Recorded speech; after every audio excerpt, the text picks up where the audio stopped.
No niin, olemme tänään täällä Oulangan luontokeskuksen pihapiirissä. Vietämme laskiaispäivän merkeissä tämmöistä perinteistä Oulangan kevätrihätapahtumaa. Yhteistyökumppanina meillä tässä tapahtumassa on Kainuun ammattiopisto-opiskelijat, jotka on tehnyt meille tähän lähiympäristöön kaikkia tämmöisiä luonnoon liittyvää aktiviteettia. Meillä on lumikenkäreittiä täällä ja sitten meillä on eräsuden koirat täällä. Järjestetään koiravaljakkoajelua ja sitten tietenkin ehkä pääjuttu, mikä täällä ihmisiä kiinnostaa, on meidän lumikuutiot, jotka sitten on saaneet sitten vaikka minkälaisia veistosmalleja tähän meidän luontokeskuksen pihapiiriin. Sitten meillä on täällä poroja kalastustilan Palosaaren Petteriporo, joka on ollut täällä lasten taputeltavana ja sitä on voinut ruokkia ja vähän tutustua poroemännän Satun toimesta sitten poron elämään.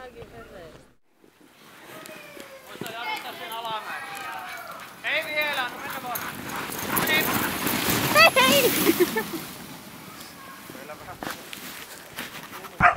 Eteen, Jekku, eteen!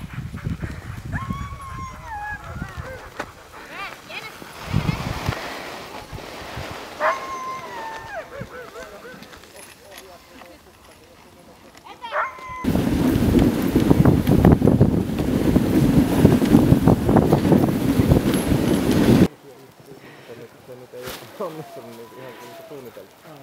Ainahan se ei mene niin kuin suunniteltu. Ei mene. Ja se. No niin, joko se on. Joo.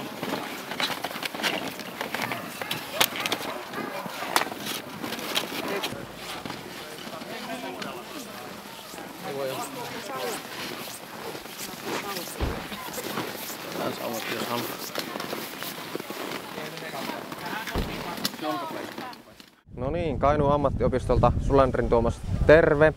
Eli me ollaan matkailulinjalla, meistä tulee matkailupalveluiden tuottajia. Ja meiltä on tilattu Metsähallitus yleensä tämmöisen lumiriehan, eli me järjestetään koulun puolesta aktiviteetit tänne. Me ollaan tehty, niin kuin näette, nämä lumimuotit valmiiksi. Ja sitten me ollaan rakennettu tänne liukumäki. Sitten meillä on hippa, lumikenkäilyä. Ja sitten me tullaan myös järjestämään tämä itse tilaisuus. Eli meidän oppilaat on täällä rasteilla työskentelemässä ja ohjaamassa asiakkaita näiden aktiviteettien pariin. Me vallotaan siihen tekemään.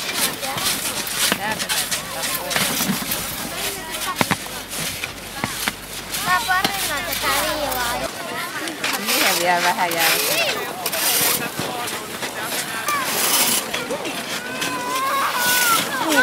Nyt toiselle puolelle vielä.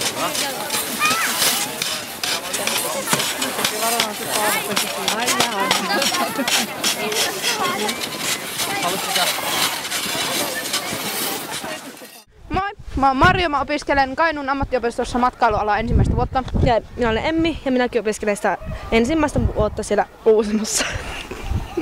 Ja.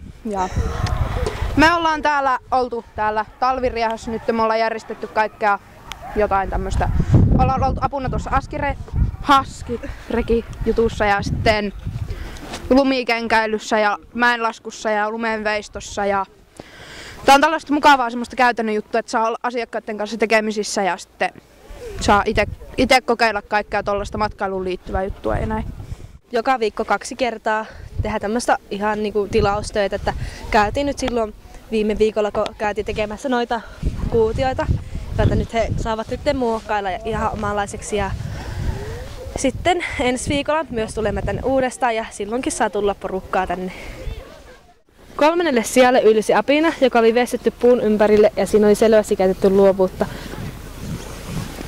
Ja sitten 3 parhaan joukossa oli myös tuo kota, joka oli hienosti jäljitelty tuosta meidän omasta kodasta, mikä oli täällä.